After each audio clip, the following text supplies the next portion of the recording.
আমি বিটের ব্যবস্থাপনা পরিচালক হিসেবে আছি। ধন্যবাদ সবাইকে। পরিচিত যারা আছেন তারা অনেকেই দিচ্ছি Facebook marketing, data entry,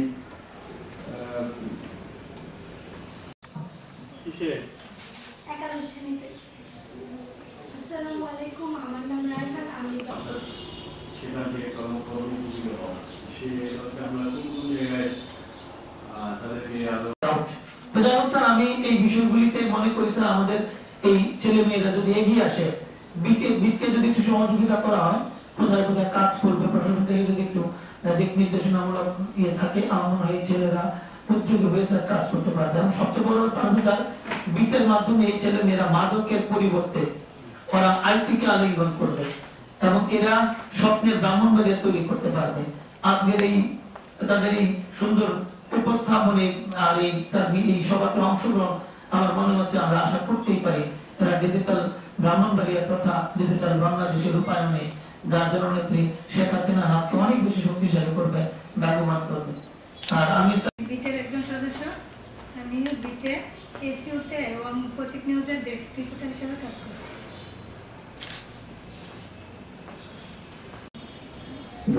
Brahmanbaria এখন সর্বাধিক অনলাইন মানে পঠিত নিউজ পোর্টাল। তারপরে সবগুলো ব্লগ আছে নাকি? প্রতীকেই লিখে। তো এই পর্যায়ে আমি আমাদের যে চেয়ারম্যান আছেন বিটের অ্যাডভোকেট, অদ্যাবধি কি কি ধরনের কার্যক্রম আপনারা বিটের সদস্যদের মাধ্যমে গ্রহণ করেছেন, এইসব বিষয় নিয়ে উপস্থাপন করবেন।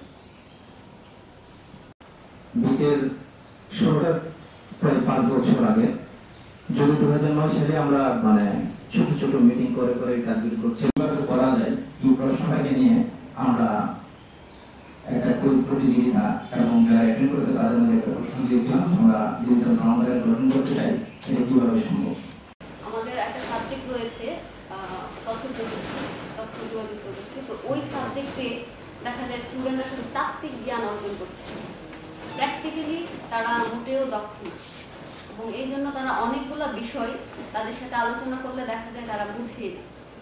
তো তখন থেকে আমার মনে হলো যে এই বিষয়টাতে এই বয়সের স্টুডেন্টরা অনেক মেধাবী হয়, তারা ইজিলি ক্যাচ করতে পারে। তো তারা যদি পজিটিভলি ইউজ করে এই বিষয়টা, তাহলে পড়াশোনার ক্ষেত্রেও তারা এগিয়ে যাবে। আর এছাড়া লার্নিং অ্যান্ড আর্নিং সরকারের যে একটা প্রজেক্ট ছিল, আমিও সেটাতে অ্যাডমিট হয়েছিলাম ওয়েব ডিজাইনার হিসেবে। তো সেখানে আমি একদম কমপ্লিট করতে পারি নাই, কারণ ল্যান্ডলি কোর্স ছিল, 4 আওয়ার্স স্পেন্ড করতে হতো।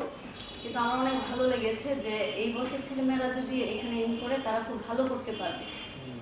আর এতে করে দেখা যাবে তারা যে মানে টাইমটা ওয়েস্ট করতেছে সেই টাইমটা ওয়েস্ট হবে না, এবং বেকারত্বের যে সমস্যাটা সেটা হবে না।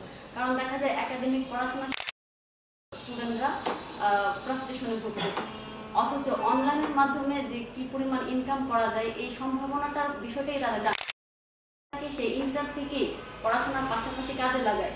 বিভিন্ন সেক্টর আছে, ওয়েব ডিজাইন আছে, ভিডিও এডিটিং আছে, তারপর ইউটিউব মার্কেটিং আছে, এসইও, এই সমস্ত সাইডে যদি তারা নিজেদেরকে এফিসিয়েন্ট করে ফেলে তাহলে এটা খুব ভাবে সম্ভব, এবং অলরেডি আমরা সেটা করেছি।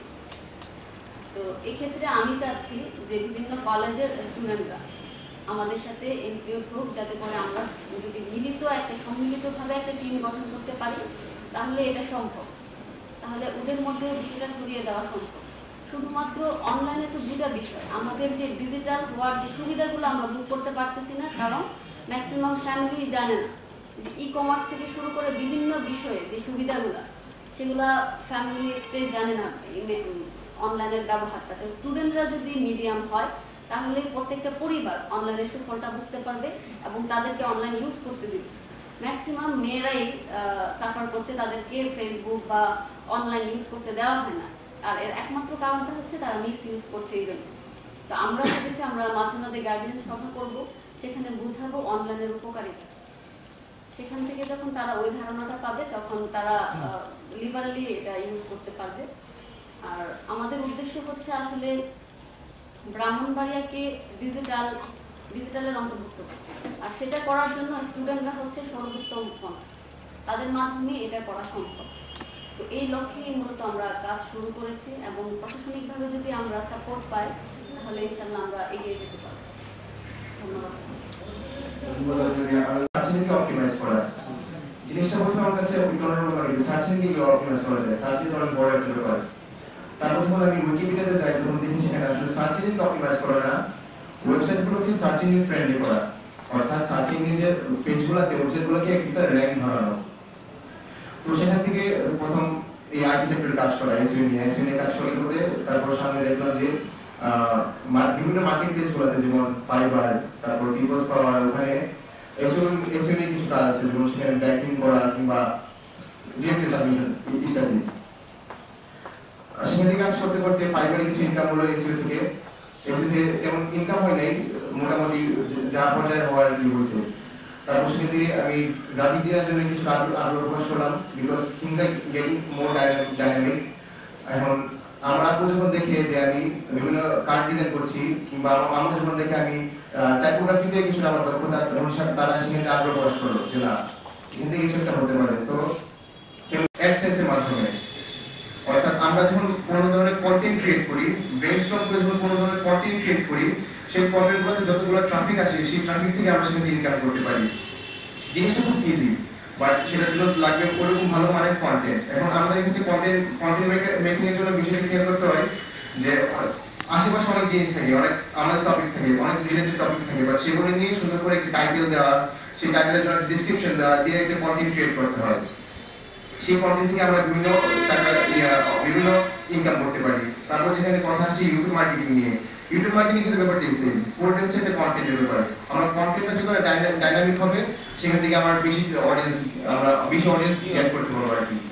সকল শিক্ষা প্রতিষ্ঠান সহ আমার আইডিয়াল রেসিডেন্সিয়াল স্কুল অ্যান্ড কলেজের অধিকাংশ ছাত্র ছাত্রীর প্রাণের মানুষ হয়েছেন। ও স্যারের সাথে আমাদের গত কিছুদিন আগে আমরা আমাদের বাংলাদেশের হাজার বছরের শ্রেষ্ঠ বাঙালি জাতির জনক বঙ্গবন্ধুর 7ই মার্চের ভাষণের যে গৌরব অর্জন করেছিলেন, সেই গৌরব অর্জনের যে মিছিলটি ছিল সেই মিছিলে আমরা অংশগ্রহণ করেছিলাম এবং স্যার আমাদের এই সুন্দর রিলেটিভ অবলোকন করে আমার ছেলে মেয়েদের সাথে মিশে একাকার হয়ে স্যার ছবি উঠিয়েছিলেন। তখন থেকে তিনি আসলে সবার সাথে পরিচিত এবং যেই স্যারের সাথে কথা বলে খুবই সহাস্যে সবাইকে গ্রহণ করেন।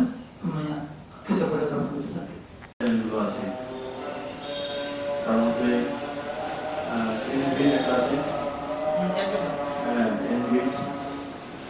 তারপর আরো বেশ কয়েকটা।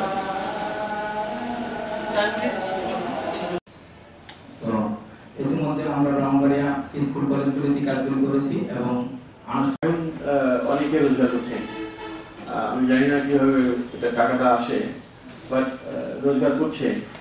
এখন অনেকেই সরাসরি, বিশেষ করে